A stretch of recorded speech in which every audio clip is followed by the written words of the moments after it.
It's something many of us have never heard of before, a marijuana overdose. Many believe it's not possible, but the St. John Parish coroner thinks he has a rare case and it may be the first of its kind. Jacqueline Quinn combed through the medical reports and explains what happened. This medical mystery started with an unexplained death.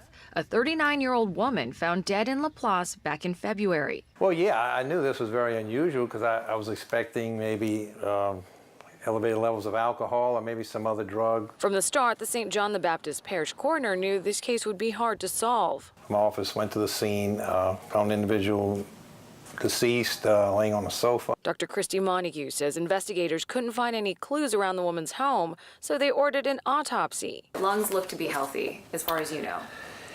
Yes. The autopsy showed the woman had relatively healthy organs, no signs of illness. The coroner suspected alcohol poisoning. Then the toxicology report came back. He noticed one compound was unusually high. The only thing we found was elevated levels of THC. Delta-9 tetrahydrocannabinol is the main active ingredient in marijuana, and as it turns out, the woman's boyfriend told investigators she used a marijuana vaping pen. For marijuana to show up positive on our toxicology test, the level has to be greater than 0.5. The Delta-9 THC level was 8.4 nanograms per milliliter in her blood. That's 15 times the detection threshold. The vaping pen was not recovered, so Montague studied vaping products available online. He found some that had oils with 70 to 80% THC. That's a lot more than a regular joint, which he says typically contains about 10%. At high levels, marijuana can cause respiratory depression.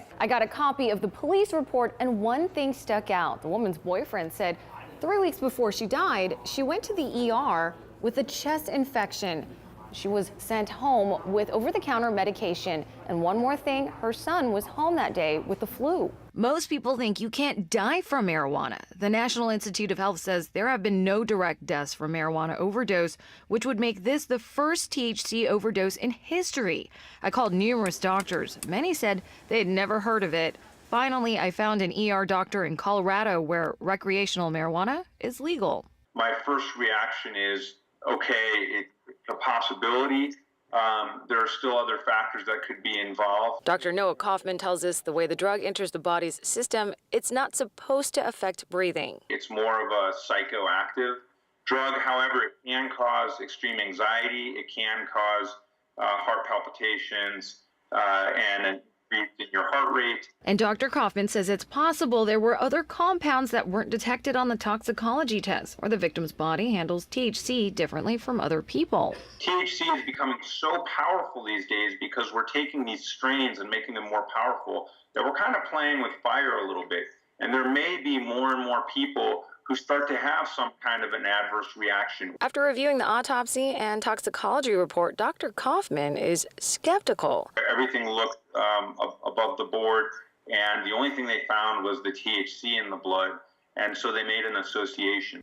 But Dr. Kaufman also says it's not impossible for THC to kill someone, especially if there's an underlying issue. You know, anybody smoking marijuana or eating edibles, you need to be very, very careful because we're seeing more and more problems with it in the emergency department. As for Dr. Montague. So, are you 100% sure? Well, yes, I'm 100% sure of, the readings we found, and, I definitely did some research before I came to the conclusion that this was the cause of the death. He's standing by his finding. Jacqueline Quinn, Eyewitness News. We did check with the Orleans and Jefferson Parish coroners. They say they have not had any cases of THC or marijuana deaths.